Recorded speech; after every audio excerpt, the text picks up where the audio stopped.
Voilà, la leçon suivante ici, ce sera principalement sur l'informatique. Et pourquoi l'informatique? Parce que l'informatique, c'est une bonne chose, mais maintenant, on va voir la raison de son importance. Alors, pourquoi? Eh bien, ça simplifie forcément l'utilisation des leçons, des ateliers, des évaluations, parce que tout ce que vous avez informatisé, vous n'avez plus qu'à aller le modifier.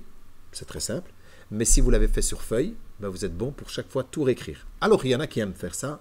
Ça prend forcément du temps, mais libre son choix. Moi, je dis simplement que si on utilise l'outil informatique, ça nous facilite la tâche, même pour la correction. Des fois, ça le corrige automatiquement, etc., etc. Donc, ça veut dire que là, c'est pour avoir les fichiers, vous savez facilement le partager avec d'autres pour que d'autres puissent vous le corriger. Et comme vous pouvez peut-être le savoir maintenant, ne fût-ce qu'avec tous les systèmes de partage, comme Office 365, dans lequel vous pouvez ouvrir un Word chez vous à la maison, et vous pouvez cliquer en haut à droite, vous avez un système de partage. Vous partagez avec l'adresse mail de l'autre, avec collègue avec qui vous travaillez, et il peut taper en même temps que vous. Vous le voyez en train de taper sur votre préparation de cours, peu importe ce que vous faites comme leçon, préparation de leçon, eh bien, il peut préparer avec, écrire avec vous et faire tout en même temps. Vous êtes en audiovisuel et en même temps, vous tapez et vous pouvez faire le travail ensemble. Ça veut dire que c'est très, très bénéfique. Ça fera partie, bien sûr, des leçons, des sujets du cours de pédagogie prochain.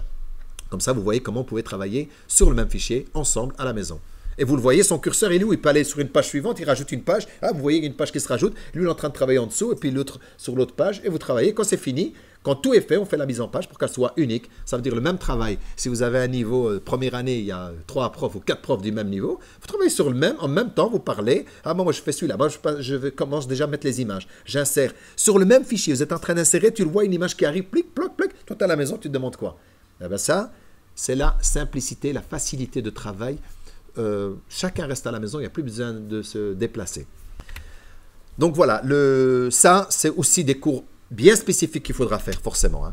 Alors les logiciels, quand je marque Word, Excel, PowerPoint, Publisher, parce que c'est ceux que j'utilise ici. Après, il y en a qui utilisent des autres logiciels libres, comme LibreOffice, etc. Je n'en dis ce qu'on ne vient pas, hein. C'est simplement, c'est pour que vous travaillez entre vous avec le même type de fichier. Parce que si moi j'utilise un logiciel de traitement de texte comme ici, le Microsoft Office Word, et vous utilisez un LibreOffice, les mises en page ne vont pas être les mêmes, et quand on partagera, ça ne marchera pas. Donc il faut qu'on travaille avec les mêmes programmes pour qu'on sache partager. Alors, le Word, il y en a beaucoup qui l'utilisent. Moi, pour la langue arabe, pour mettre les mises en page, c'est pas facile. Donc, je préconise moi Publisher. Mais bien sûr, il y a des cours sur la chaîne de la Renaissance ici. Il y a déjà des petites choses que j'avais déjà mises là-bas. Mais on refera des cours dedans. Et ça, on peut le faire à distance sans devoir se déplacer. Et puis, Excel, les bulletins que je vous ai montrés tout à l'heure, c'était dans l'autre vidéo, c'était avec Excel. Puis, le PowerPoint, ça, il y en a plusieurs qui connaissent. Et c'est magnifique parce que c'est de l'interaction. C'est de la pédagogie active. Changer de méthode.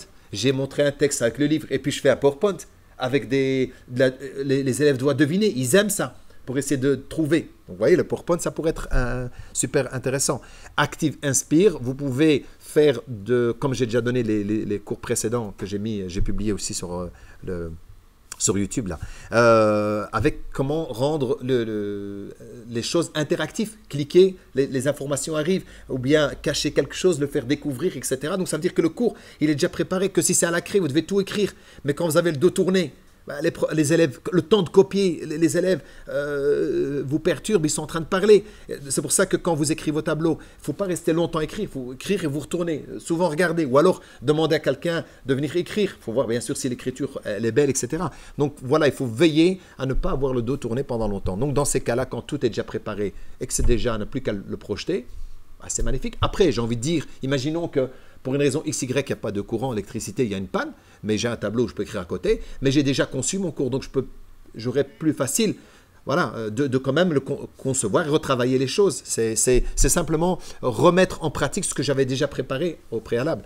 Alors, on a Teams, parce qu'avec Teams aussi, on peut faire, comme je vous ai dit, avec nous, on va faire à distance, mais rien n'empêche, par exemple, si on le souhaitait, c'est déjà arrivé, on l'a déjà fait à plusieurs reprises, c'est que je donne cours, j'ai 2 élèves qui sont absents, mais ils peuvent suivre à la maison, parce qu'ils sont malades, mais ils peuvent suivre, ils ont l'énergie suffisante pour suivre, mais pour se déplacer, non. Je peux partager mon écran, et je lui mets son micro, je l'entends, il pose les questions, il suit le cours normalement avec nous. Voilà. Après, je pourrais dire de couper la vidéoconférence à des moments où j'ai pas envie, voilà, parce que je fais un atelier ici et lui, il peut pas y participer. Il peut participer que ce que je mets sur le tableau. Donc voilà, ça veut dire qu'on pourrait l'utiliser. Classe Dojo, ben, l'utiliser pour publier les ateliers qu'on a fait pour permettre aux parents de le voir. On peut le faire via Teams et on peut le faire via Classe Dojo, bien sûr. Et dans Classe Dojo, ce qui est bénéfique aussi, c'est qu'on peut travailler les points positifs, les points à améliorer, non pas les points négatifs. Vous voyez, on ne dit pas les points négatifs, on dit les points positifs et les points à améliorer. D'ailleurs, dans Classe Dojo, quand vous allez dessus, c'est marqué point positif et l'autre, c'est point à améliorer. Ce n'est pas marqué point négatif. Et dans le point négatif, on pourrait, enfin, améliorer, pardon, on pourrait marquer le point négatif qui est le bavardage. Ça veut dire améliorer, il faut être plus attentif, moins parler en classe, il faut plus écouter, voilà, etc. D'accord ? Alors, l'utilisation du publipostage, ça c'est quelque chose d'un peu plus complexe, mais qui est magnifique. C'est-à-dire que quand je fais mes évaluations, ou bien quand je donne mes leçons que je vais imprimer pour donner aux élèves, je peux faire que chaque feuille de cote, enfin d'évaluation, je mets leur nom, prénom, et je mets la classe.